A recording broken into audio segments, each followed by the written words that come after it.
Now it's time to start sending stuff to Firebase. So the first thing we must do is import the Firebase module from the Firebase library. So this really is a bit of a mouthful. I'm going to put it after the serial, it doesn't matter. But from Firebase, so this is a library that's actually called Firebase. In that library there's a module called Firebase. So don't ask me why they didn't distinguish between the two of them, but that's the way whoever created it done it. So as I say here, from the Firebase library, which has loads of different connections, in the Firebase library, import the Firebase package. After that, we are going to create a connection to Firebase. So to create this connection, what we do is right from our creator connection to Firebase.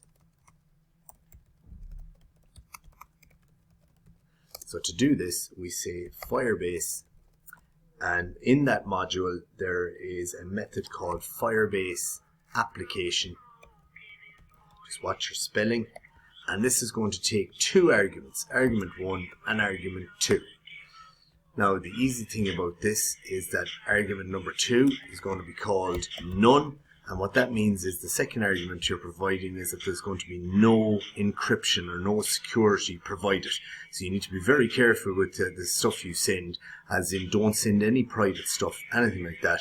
This is fine for Leaving Cert Computer Science, but not if you're trying to create a professional proper website. The first argument that you're going to create is the link to Firebase, and you must insert it in between quotes. So to find this link here, you're going to go back to your Firebase. So switch back to your Firebase there, and as I said, this is the link creating the connection to your Firebase. Just click on it, go Control and C, or right click and copy if you want.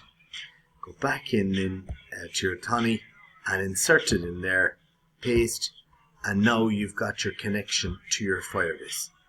So that's it, and just leave it as normal. Now I could work with that, but it'd be a bit complicated, so I'm going to shove all of that connection in a variable which is going to act as sort of a handler to this link for me. And now anytime further I'm working in the program, I'm going to refer to it as Firebase connection. FBCon, Firebase connection. So after that, what we do then, well, we'll see you in the next video for that.